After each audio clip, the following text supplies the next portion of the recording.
Hello, MotoAmerica fans, and welcome to episode 16 of Off Track with Carruthers and Bice. I'm Bice, the Batman to Paul Carruthers, or I'm sorry, I'm the Robin. Oh my God! Oh yeah, trying to take my job. I'm the Robin to Paul Carruthers, Batman, who is communications manager for MotoAmerica. And Paul, I screwed that up. Hello, Batman. How are you doing? I'm doing okay. How are you? Hey, one thing we're not going to do is we're not going to talk about the weather because there was some smart ass on, I think, Instagram commented that he only listens to our podcast so he can get a weather update from Ohio and California. And I have a feeling he's just taking the piss out of us. I don't think he was actually being truthful with his reasons behind that. But so I'm not going to tell you about my weather, and I don't want to know about yours. That's fine. Let's talk about, man, we've had quite a week as far as news about MotoAmerica and content that we've been putting out there. It's been a crazy week and very excited about everything. Seems like everybody else is too. And, this episode 16 is a big one for us. So I want to say something real quick about that. The reason I keep mentioning episode 16 is I think episode 1, we tried to get this guest to come on with us. And I think he had to make sure that it was actually going to be successful because he didn't want to be a part of it. But the other part of it is I've been trying to keep myself calm for all this time. Paul, I think I told you this story. There's a skit that Saturday Night Live did. And for the listeners out there, go to YouTube and Google or search for this. It's Chris Farley when he interviewed Paul McCartney, and he sat there, and Paul, we've talked about this. He sits down with Paul McCartney and he says, "So I'm here with Paul McCartney. Paul, you were in the Beatles." And he said, "Yeah, that's right." He goes, "Man, that was cool." So this guest that we have on today, even though he's now my boss, I still want to go up to him and go, "Hey, you won the 1988 British Grand Prix. That was your first race." And he would go, "Yeah, that's right." And that was cool. So I wilt in his presence. But the one other thing I want to say is, and then I'll turn it over to you, is I don't know if you know this, Paul, but I refer to him as POMA. That stands for President of POMA, POMA. That stands for President of MotoAmerica. And after seeing some of his videos and the comments that we've had this week, I think we should change it to POTUS. I think he's got to run for office, the big office, don't you? Yeah, he's we might as well just say right now that we're talking about Wayne Rainey, who's actually both of our bosses and the president of MotoAmerica, and he won a couple of championships back in the day. I think 3 of them were world championships and 2 of them were Superbike. I'm going to act like I don't know the years, but they were like 1990, 91, 92 on 500s, and then 83 and 87 on Superbikes. But, I'm just guessing at those numbers. I don't really know because I didn't want to prepare for this interview because I wanted the boss to really know how good I was at my job, like I could just wing this shit. But, yeah, he's, you help me with social media, and we can bust our ass and we can come up with the greatest thing in the world.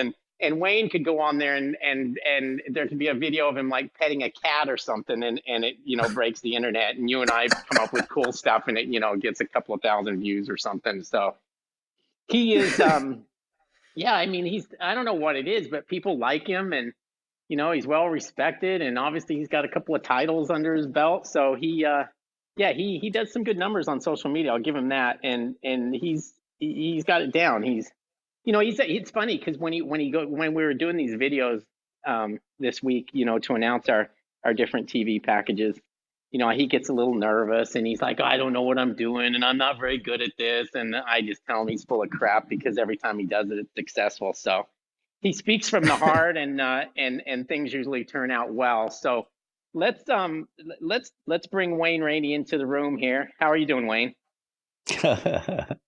Wow, what an introduction. I guess really I don't have to say anything more. Oh yeah, right. No, as we always do, we're looking for you to carry this interview and make these numbers huge so that like, what's that guy that I know you listen to him? Is it Joe Rogan?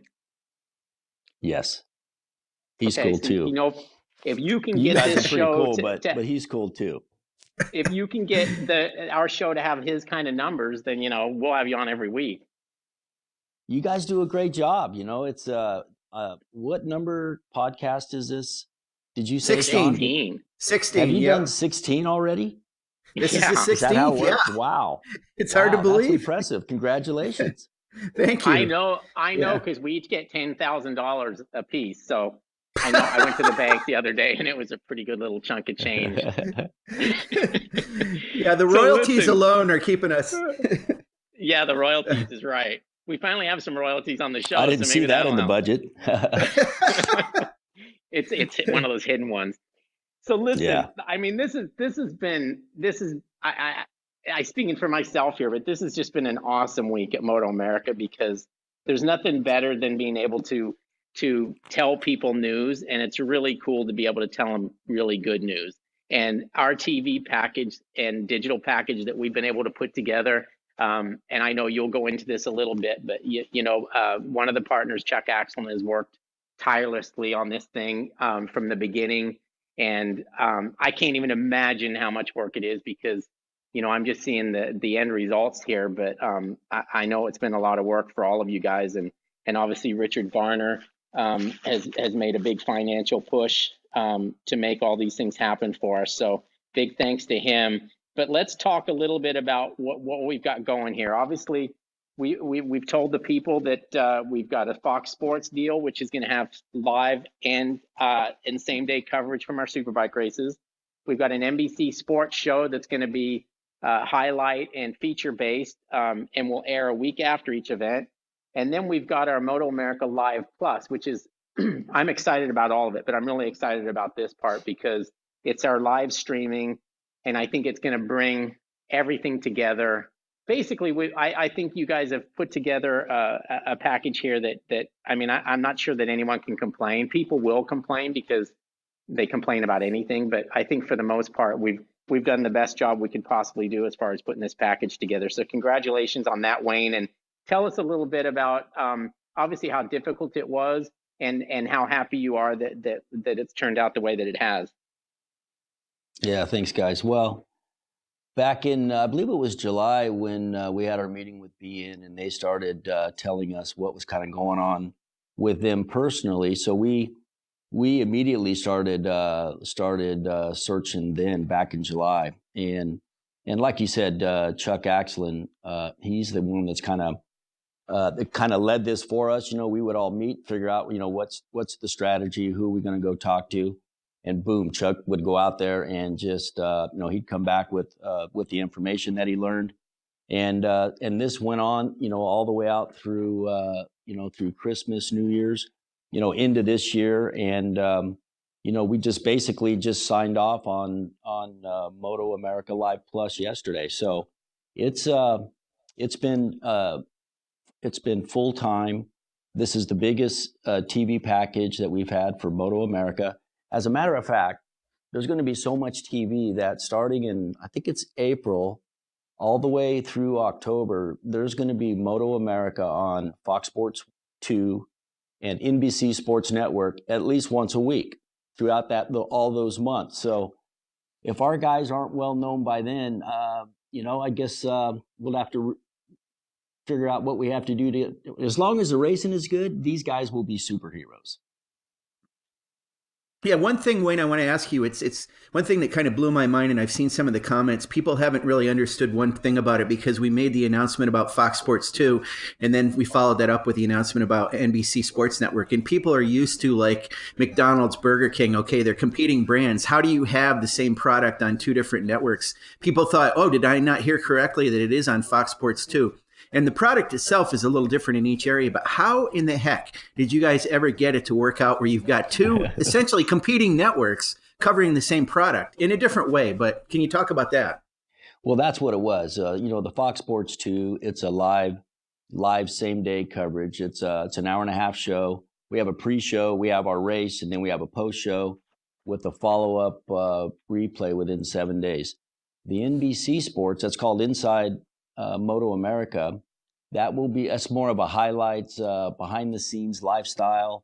It's going to promote our racers, our sponsors, some of the racing.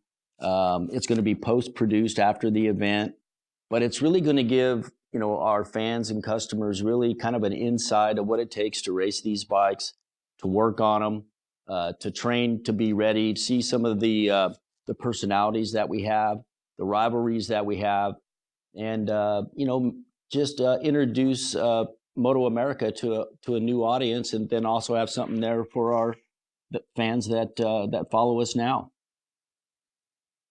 It's great.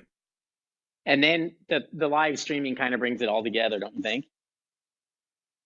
The live streaming was really key to making this whole thing happen. So the MotoAmerica Live Plus, we're going to have Dylan Gray as the commentator, and a lot of MotoGP fans have probably heard of him.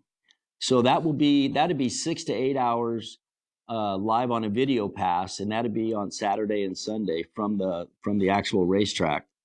So this is we'll be able to broadcast this live throughout the world. So fans from all over the world will be able to follow what we do.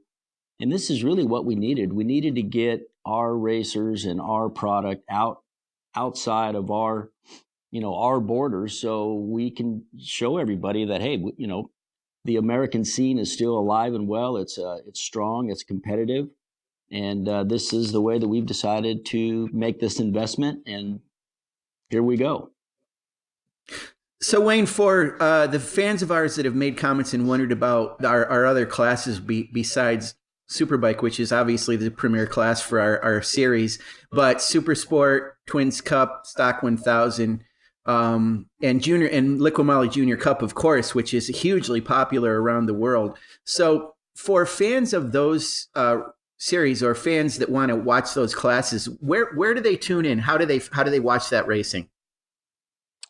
So are you talking, are you talking from outside the U.S., Sean? Is that what you're saying, or? Well, really outside the U.S. or almost anywhere. What I'm trying to get at is the paywall sounds like the live streaming with Dylan Gray. Is that the source? Certainly worldwide, but even in this country, for people to be able to watch those classes flag to flag. How is that correct? That's correct. So you'll be able to see practice, qualifying. You'll see each race from each class. You'll see all the races in on both days, and it'll be streamed live. So yeah, so there'll be, we're getting ready to announce it's not a very expensive fee. This is a super deal for the product that we're going to present. We've brought in we've actually are doing our own TV production as well. We've made that investment. So for the naysayers, when we first started MotoAmerica, I remember the talk was, well, we'll see if they last 6 months. And then we'll see if they come back for the second year. Well, here we are, the 5th year. And, we've got 5 strong classes. We've brought on our own TV production. We're on 2 different major networks now.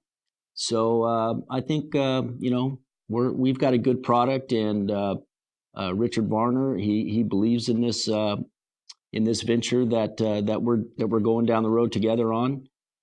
So yeah, this is where we thought we would be in 5 years.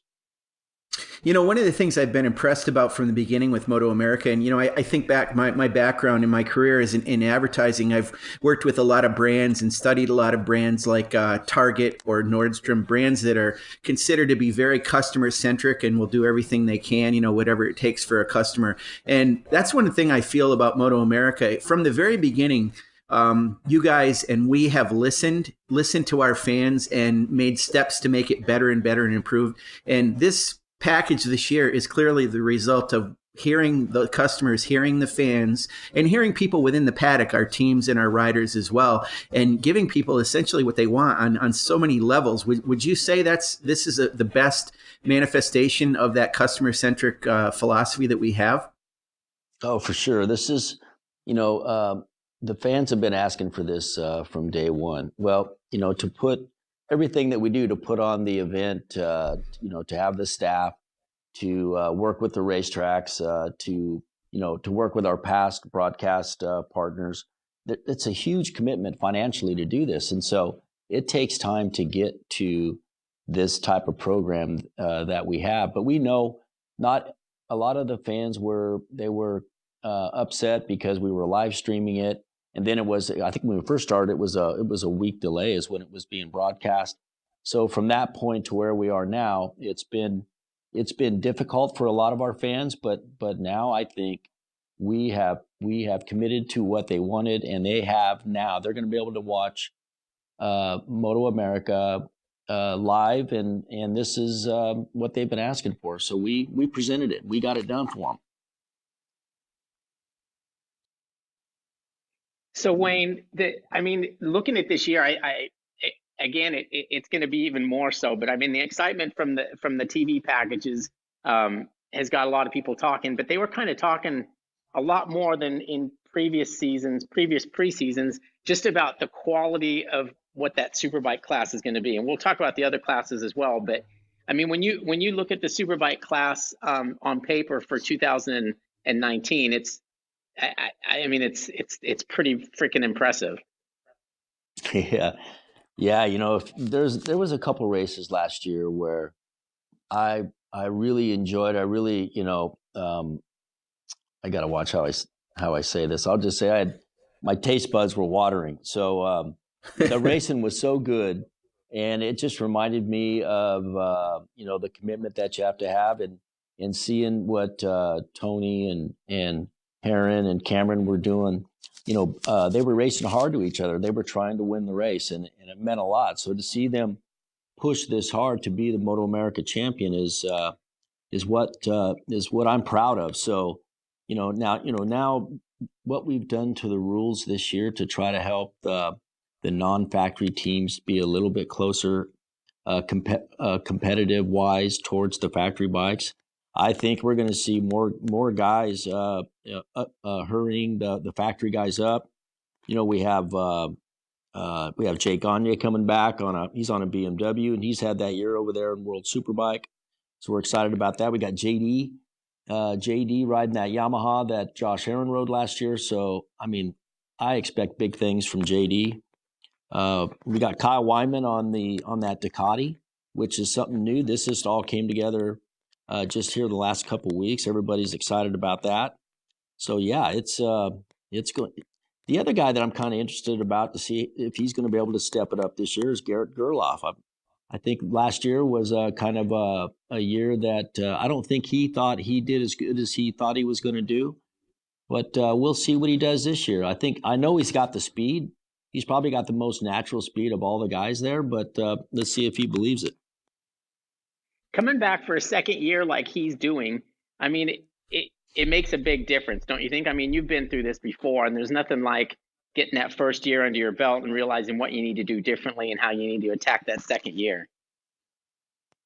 Yeah, you want to go out there, you want to be racing for the podium. That's your first goal. Well, the first goal is always to beat your teammate, but his teammate happens to be Cameron Beaubier, so that was always going to be a tall order. But it's a good target to shoot for. And really, if Garrett Gerloff wants to go on and race outside MotoAmerica, he's going to have to dominate Cameron Beaubier and Heron and Tony.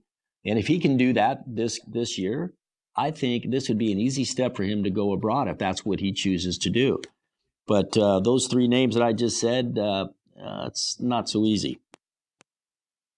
Wayne, let's talk a little bit about Cameron, because it's a subject that comes up a lot, and we know that how you feel about this, I think you have a couple of different feelings on it, but we know that you want him to represent the U.S. and go on to a world championship at some point. But at the same time, I think you understand, and you've been in situations like this before where it's got to be the right package for you. I don't know that 1984, when you went over and raced 250, if that was a case of maybe not being quite the right package. But when you went back over in 88, and certainly when you went in 90 and worked with Team Robertson, had Marlboro backing, and went on to those 3 championships, it seemed like that was a coming together of a lot of great things. Where do you stand on this situation with Cameron? Do you understand that he feels like he wants to be on a very competitive team rather than just go over there and try something? Well, I read something recently about Cameron, and Cameron, I think once somebody had asked him a question about just that, are you going to go abroad and race in the world championships? And his question was, I believe, was, yeah, if I can get on a competitive team, then I would like to go over there and race against the world's best. But another thing that he said, though, was that he really likes racing in MotoAmerica. He says it's very competitive for him. He likes racing in the U.S. His family or friends are here. He gets to go stay in his own, sleep in his own bed at night after the races. And so I completely respect him for that. Now, I personally, I think Bobier could, if he took his team right now and went and raced in World Superbike, I think he would be racing for the top 5, if not for the podium real soon. And if he went over and raced in, let's just say the Moto2 class, I know he'd be racing in the top 10 there. But, to go race abroad, you live in a suitcase and you're in foreign lands and, you're racing on racetracks that you've never seen against riders that you don't know. But you have to have a commitment that it doesn't matter who these guys are. I've got to win, and that's a heck of a commitment and a challenge that you have to do when you get the opportunity. And him being an American and what the Americans have done in the past, I think it's. I don't know if it's really fair for us, because I think when we go to Europe, when we get that shot, we can't ride. We can't be in the top 10 to 20th or deeper than that. And if that happens, all that says is that, hey, the Americans just aren't ready. So if Bobier goes over there, he has to get into the top 10, in my opinion. And if he can do that, or even get into the top 5, whatever class he decides, that's when people's minds will start changing about what's going on with our U.S. riders. I'd like to see them get more opportunities. I'd like to see them, go over into the paddock and make themselves known and talk to a couple of the teams. This always helps a lot. I know JD did this last year, and I've heard from some of the teams about seeing JD walking around over there. So I think it was at Valencia at the last MotoGP race.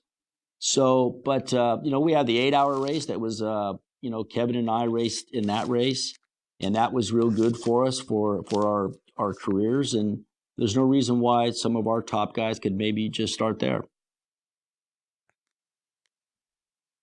Let's talk a little bit about your racing, and back to the teammate thing. How pissed off were you that like Kevin McGee won a race before you did?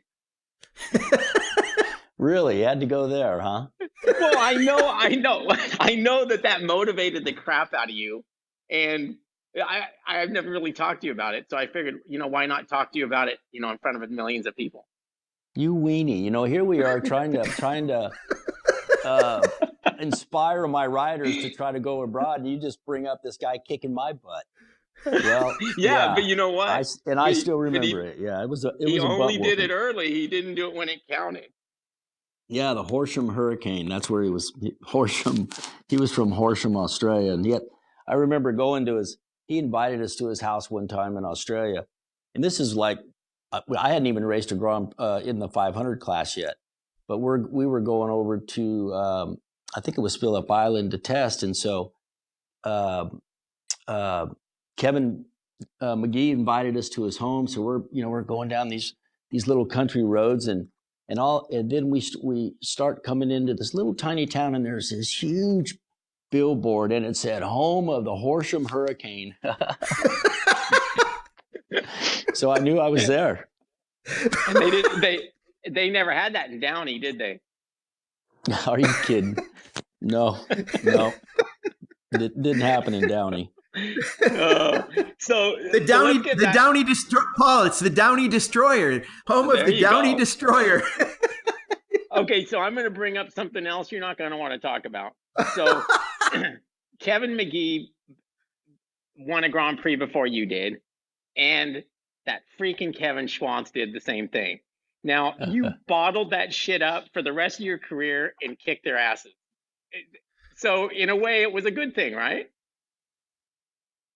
Hey, anytime you get beat by the guys you don't like getting beat by is a bad thing. So if you don't fix it, it can be really bad. So fortunately, I was able to fix it. So yeah, when Kevin and we went to Europe, and we both lined up there at Suzuka, and Schwantz is he's just an awesome talent. And when he went out and he raced against the current world champion was Wayne Gardner that day, and he beat Gardner.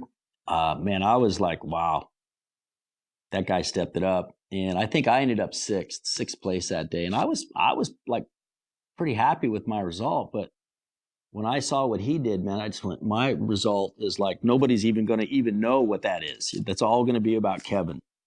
So I had to think about that. I went to the next race, and it was in the U.S., and I started putting it right back on him. I got pole position at Laguna Seca, and then I ended up, I'm not sure what position I got, but I do know this: I was in front of Kevin.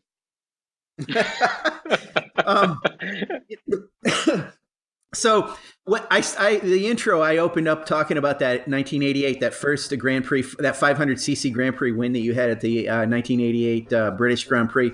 So Wayne, tell me about this. I think that was either the first year or that was the first race that you ever did with carbon brakes, and you won that race. Was British Grand Prix the first time you ran carbon brakes?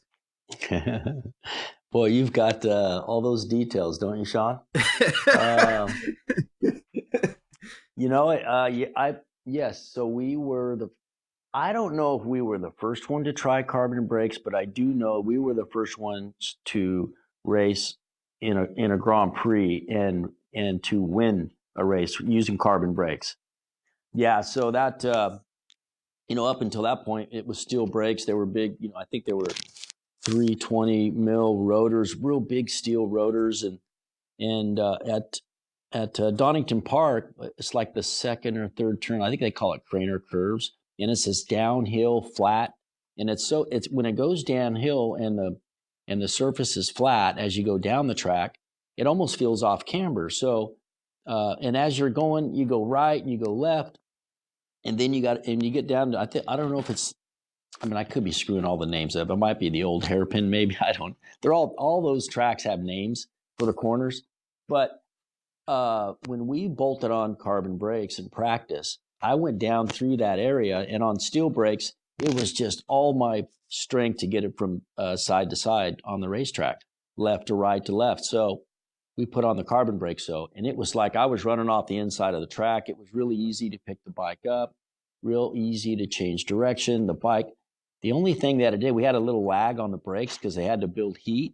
So that took a little getting used to. But once the brakes got hot after a lap or two, then they were really good. So I told the AP, which is who we were with it that year, that I'd like to race with it. And so, boy, everybody was really nervous about it because we didn't have that many laps on it. But I knew that it was so easy to do that. I knew the advantages to do that was so much better than anybody else had out there. And I had yet to win a race that year. And I think this was like the round number 8, I believe it was. And so we got the whole shot, and I just, I think I led the first lap, and I come around to like lap 2, and I had like 0.4 of a second. The next lap's like 0.6. And then it was 1 second. And then it was, it was a 30-lap race, I believe. And I think we got it out to like 7 seconds. And then it came down with like 5 laps left. And I've got a 7-second lead.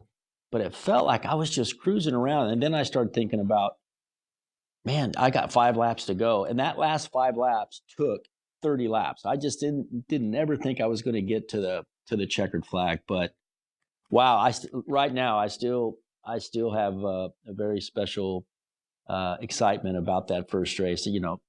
That's something I'm very proud of. Well, we know how aligned you are with Laguna Seca, but man, you won a lot of British Grand Prix. Was there something about that track? I mean, or the fans over there? I mean, what was it about being in England and winning that race?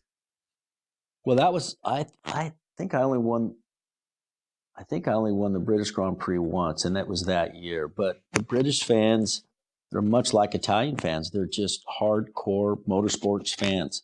You got to think Britain's the size of California. They've got, Silverstone and Donington Park and Brands Hatch. They have some really, really cool racetracks. So it's not hard for the fans to get to all these different circuits. and there's a lot of motorcycle racing over there. So the fans get behind you, and they really get behind the American riders. And I remember when Kevin and I went over there and raced. I think it was '87 in the match races, and we pulled up, was going to race against the British team, and we ended up racing each other. So it was that one was kind of a odd thing, but the British fans loved us. They loved us after that race. Let's talk about those match races for a minute now, Paul. I want to hand it over to you, Paul. So let's talk about the fact that you talk about what Wayne can do with the videos, what he can do on social media.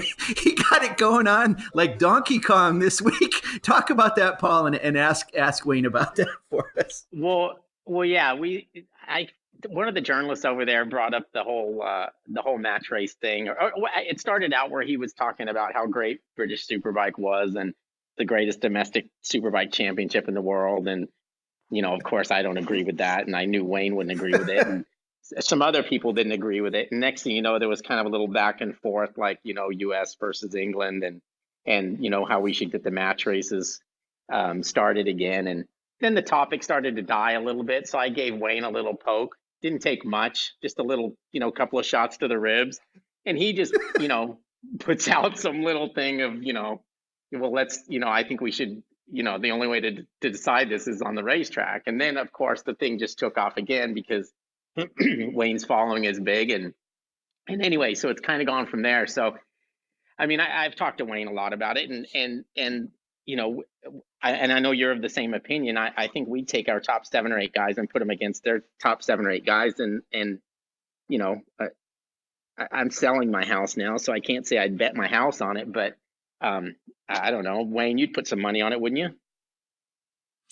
You bet I would. I mean, I have no doubt that, if we took a team over there and we raced against those guys, I have no doubt that we'd be competitive. I think we'd score more points. I think they have a deeper field. They have more riders with, they have more teams than we have. But as far as depth of talent, and I think that it would be a fun event to watch for sure.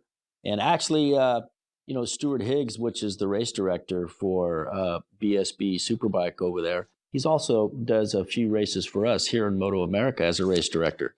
And every time he comes here, we're always kind of ribbing each other. Where are we going to make this happen? And one of the places we were thinking about, and we got kind of down the road with it, was Daytona Beach, and doing like 3 50-mile races there, and it would be a match race against the Brits, and we would have a big prize if one rider won all 3 races, and that would be easy for them to get over because of the location. But now we don't think it's going to happen there. We actually tried to make it happen there, and it didn't work. So it would maybe be somewhere like a track like Barber or somewhere on the West Coast. It could even be, somewhere on the East Coast. But there's been talk about Laguna Seca as well. And we just, after that little poking and prod you had me do there, Paul, Stuart and I, again, we want to try to make this happen. So, and Richard Varner wants to try to make it happen. So don't be surprised if you see something soon. Would it be over here? There's some things that the fans don't fully grasp, and I mean there are some difficulties when you put something together like this because their spec tire company is different than our spec tire company, et cetera. But I guess everybody could just show up with what they normally race with and go at it that way, right?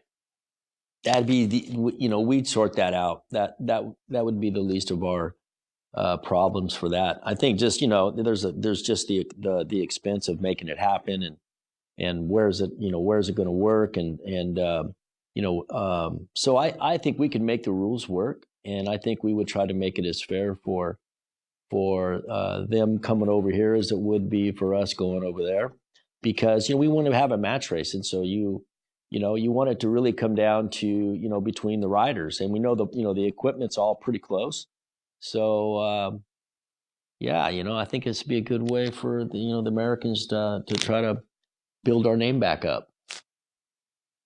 Wayne, you mentioned Daytona, and most people know or should know that you got started in racing as a flat tracker and then made the move over to road racing.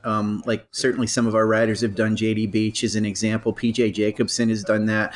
I want to ask you about Daytona this year. So the TT at Daytona is an interesting layout. Normally they've had that TT track in the infield at Daytona, and this year they're actually incorporating part of the oval. And initially I thought, oh, they're going to put dirt down. Well, no, they're not even doing that. So I'm thinking, man, it's almost like when you raced in that wide world of sports superbikers back in the day, and it was the early days of what became Supermoto. Jake Lewis claims it's not like a Supermoto race because he thinks a lot of the tracks get enough of a blue groove where it's almost like it's paved in parts of it anyway. But have you seen that layout, and what do you think of the fact that it's essentially part dirt and part right on the pavement on flat track bikes? Well, Sean, I haven't seen the track, and I'm just hearing about it for the first time with you. But really, I think it's a cool idea. I really do, because the Superbikers track, like you mentioned. But I raced at a track in Paris. It was a Superbikers event, and it was called the Guidon d'Or, and I guess that's French for golden handlebar. But they had a track where you'd race down this straightaway that was on asphalt, and then you'd rush it off into a fairly fast left-hand turn. And that transition going from asphalt to dirt was very, very difficult, especially as the laps went by, because you'd get more and more dirt that would be picked up on that on the asphalt. So these guys ride big twins now. So when they pitch it off in there, it's not going to be so easy to get woed. So that ought to be pretty exciting to watch. Hey, I got to ask you something. That French supermotard you were just talking about, you still have the photo of you with Milli Vanilli? Well, it's true, right? You did have that photo. I remember going to your house and I saw you in that photo. And then, of course, it didn't come out then yet that they were just fake and they were lip sync and everything. I was going to say, Paul, I took it down as soon as I found out he wasn't Milli Vanilli. No, I was going to respond with, I was going to respond with, "Girl, you know it's true," but go ahead. No, that was those guys know how to put on an event over there. We went over there. Eddie Lawson and I were teammates, and we were riding the French Goua's, or what was it? The French importer bikes over there, and Randy Momola was riding a two-wheel drive bike. Gardner was there. Eric Gabors, Stefan Peter Hansel. He goes good in that Dakar event rally now. Yep. But we had a wonderful time. And Stefan Peter Hansel, he was the guy to beat. And him and I, man, I don't think I raced anybody, maybe one or two guys, but that guy was tough. He was tough, and I had to chase him down, and he fought me like I'd never been fought before on that kind of a track. But it was a great time. And then, but they put us up in limousines. They took us down the Champs-Élysées, and we had security on motorcycles, and they were doing wheelies and banging on cars, getting people out of our way like we were, big celebrities there. So those guys really know how to put on an event over there. It was a lot of fun, that event, and that's where we met Milli Vanilli that night. Yeah, that's right. Did that event have a jump in it too? Was it a TT with a jump, Wayne? That event? Yeah, it was like on a go-kart track with it had like limestone. It had a couple kickers and had a small jump. But the thing about that event was right before the main event, the main race, it started to rain. So we raced in the rain, and so I think I had to race a couple heats, and I think I fell down in one, and I think Eddie beat me in one. So the only race I actually did where the crap in was the one I needed to. So I got the golden handlebar right there where that picture used to be, Paul. All right. That's great. That's fantastic. Yeah, so that course at Daytona is going to have a jump in it too. So that's why I was wondering, comparing it. So wow, that's amazing that you did that way back then with pavement and crazy course. Even more intense, you guys were on two strokes back then, I'm sure, weren't you? Yeah, we rode the big 500 single two strokes. Yep. That's right. Yeah. So I gotta talk about one of the funniest things you ever said to me. And you mentioned about Eddie Lawson, and most people that know about you and your career know that you and Eddie have raced against each other and, with each other and been involved in super carts and all kinds of things throughout your career. And your dad, Sandy, worked with Eddie in the carts. And there's a and last year or maybe the year before, we got brought up the subject of Eddie Lawson, and I said to you, I said, yeah, he's like your brother.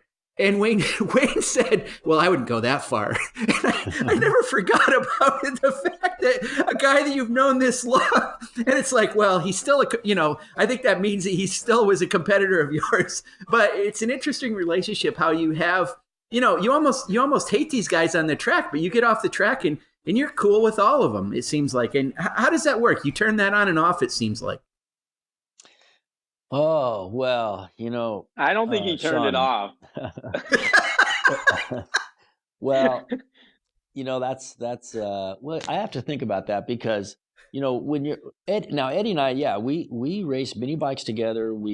I remember at the old Ontario Speedway, it was out there. I was in Ontario, and I would bring I had a 250 short tracker, and Eddie had a 250 short tracker, and we would show up in the parking lot out there, and nobody's there. Nobody's at this big super speedway out there, the old Ontario Motor Speedway, and we found these two bushes, and we had 10 gallons of fuel, and it was just Eddie and I, and we rode into the nighttime there, racing each other around these two bushes all day long, just me and him.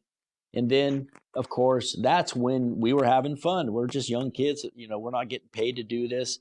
But then when it started getting more serious, Eddie was the first to get the factory ride, and then I got the ride, and then it started getting a lot more serious. It was more professional. There's a lot more money involved. There was a lot of bigger teams, and it started getting serious. And then we went on to the world stage. There was only first place. There was only world champion. Nothing else mattered. And so him and I raced against each other for a couple of years. And so the relationship that we had racing around them bushes was not the same as it was when we were racing each other for the world championship.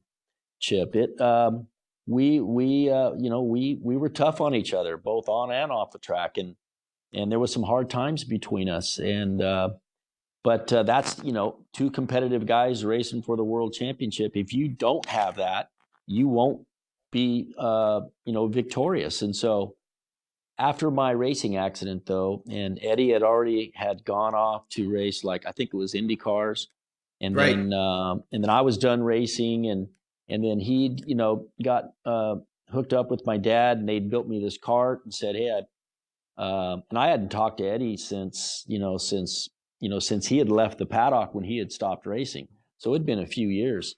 And then, but then he showed up and had this go-kart made for me and says, hey, got your helmet here, let's put it back on. And then ever since then, it's been like it was back out there. We were racing against or riding with each other around those bushes. So we've got a great relationship now. We get on well. Kenny Roberts is a neighbor of his down there, so I kind of feel sorry for him sometimes, but not too often. So, awesome. No, it's all good. Good. Okay, let's go back to MotoAmerica here for a minute. No, you know what? Let's not go back to MotoAmerica. First of all, I've heard all of your stories, and we're both kind of old, so I've probably heard them 3 or 4 times. And Sean's probably heard a lot of them as well.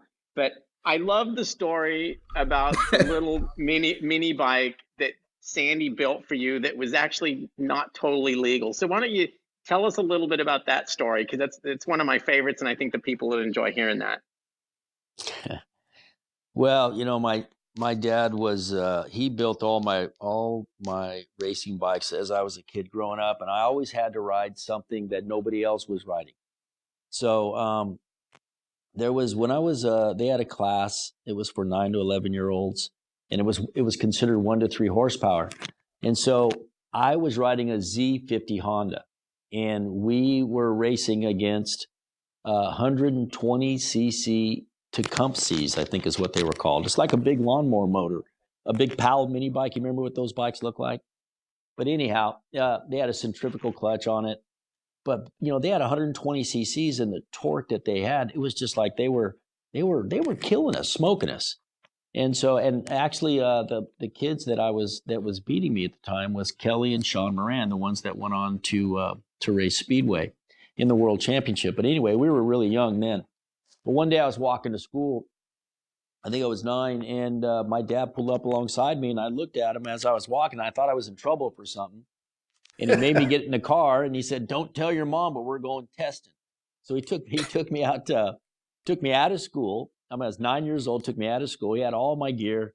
We went to Saddleback Park, and he unloaded my little Z50 Honda, and I had no idea what he had done to it. And I went out and I started making some laps on it, but the power that I had was incredible, because I was able to do these big power slides, just like my heroes in flat track racing. And when I came in, I said, he goes, "How's it feel?" I go, I've never ridden anything this fast. I said, "What did you do, Dad?" And he goes, "Nitromethane." He had put nitromethane in the fuel. And so we had that for about 6 months, and then they finally banned it. But there was in the practice lines, there was a lot of watering eyes. Nobody at that time knew anything about the fuel. But when I would start that up, people, their eyes would water. They would be, the dads were pulling their kids off their bikes. They didn't know what that strange odor was. So, yeah, it was fun though. It was great. We put it on the Moran brothers there for a little while. Yeah, and Wayne, the other part of that story is the fact that you were within the rules, right? Your dad actually looked at the rules, and it said, what did it say, and what was his response to that? Well, of course, my dad was always accused of cheating because he was always very innovative, and he really hated it when he would get, he would be called a cheater, and so one time when he got called a cheater, he even put up his own money and tore down his own bike just to show everybody we weren't cheating. But that particular day, that particular time, he looked in the rule book and looked under fuel just to see what it said, and it said, "Yes, you must run fuel." It just didn't say which time. That's the greatest. I love it. Oh man, hey, that's the rule book we need. Yeah. Don't talk to James about that. No, I won't. Hey, so I have a question for both of you guys. It's something that I don't know the answer to, and either of you can answer this, but it's actually twofold. And I think this year, one of the things that was pretty popular for us, Paul, is we would run Facebook Live during our press conferences. And I think we're going to do that again this year. So for the fans out there that enjoyed watching that, I think we're going to continue that. But you can tell me if I'm right or wrong. Talk a little bit about either of you about, is YouTube going to be in the mix? Because a lot of fans have asked, am I going to be able to watch it on YouTube? And I mean, it's kind of like, man, they've got every possible option here, but they still ask about YouTube, I guess. So can you address that, Paul or Wayne? Yeah, I think we have not made a decision on when that will happen, but we're pretty sure that it's going to land there for sure. Okay, good. And Paul, we're still doing I think like right now it was, I think with our current with the deal that we had with beIN at our first year, it was like, I think it was 40 days, and then we got it down to like 20, and I think this last year it was 7 or something. Yeah, so I'm not sure what we'll do. Yeah. And Paul, we're still going to do Facebook Live during the press conferences, right? So we'll be bringing the press conferences to people. Yeah. We'll still be doing that, and hopefully we can, cause a few fights or something and get. My goal in that thing is if I could get like a Jerry Springer type deal where they're throwing chairs at each other. I think that's when our Facebook might actually surpass the videos that Wayne does as far as popularity. Yeah, hey, we just want our guys. We want them racing hard. We want them, battling each other.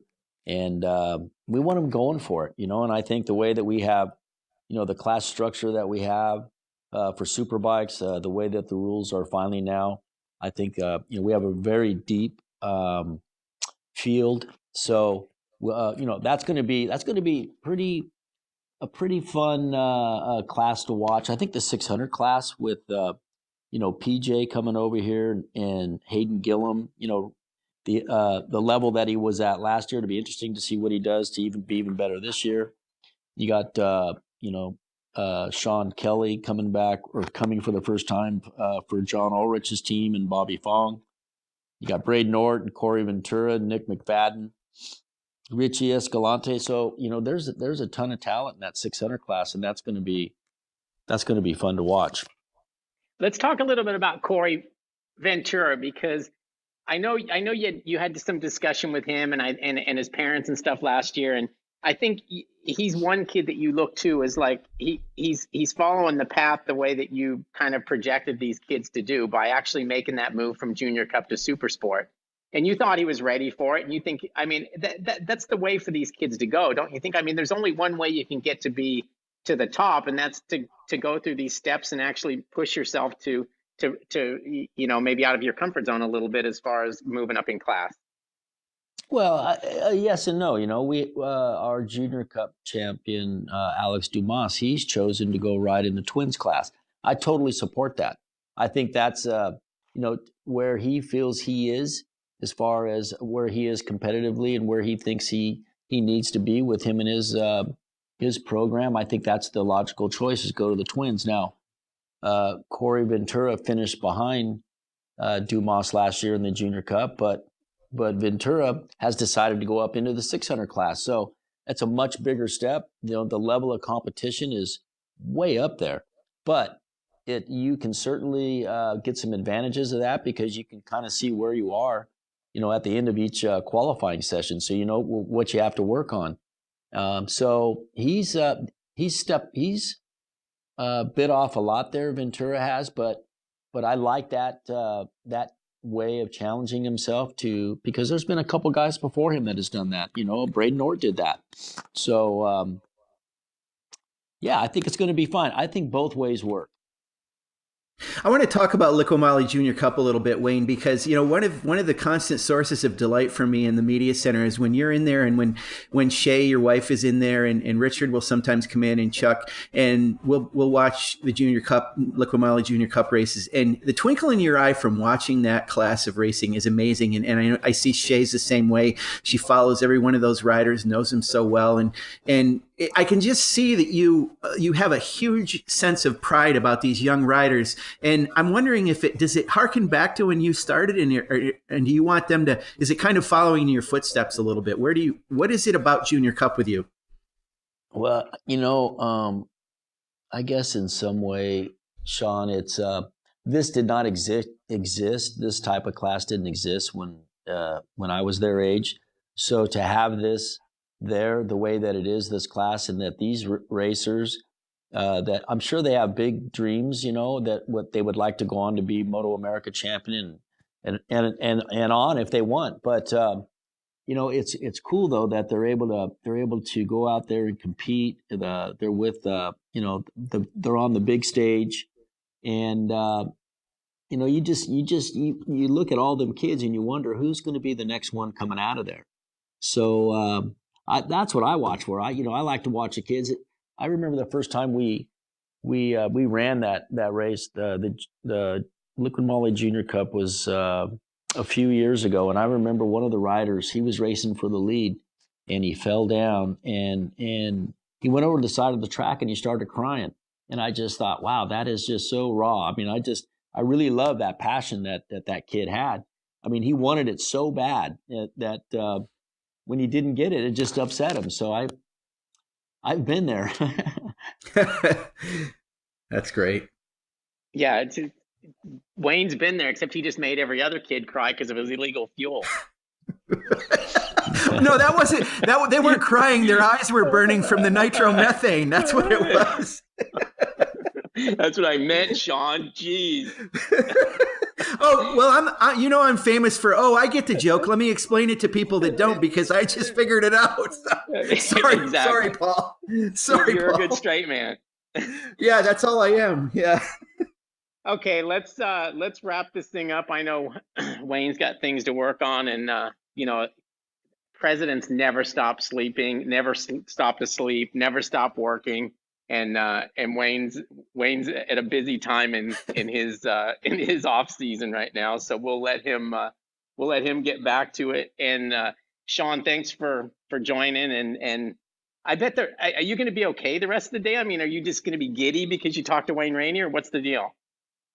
Yeah, I mean, I got tears in my eyes right now, and there's no nitromethane around at all. I'm just so excited. I'm going to count down the episodes till episode 32 because that's when we're going to have Wayne back on again.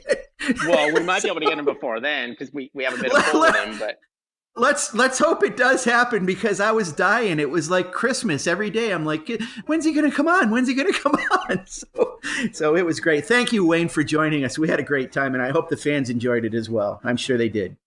Yeah, hey guys, you guys do a good job. I don't get as excited because he yells at me and stuff, like I'm with him, I work for him and he's like yelling at me and saying, God damn you, go.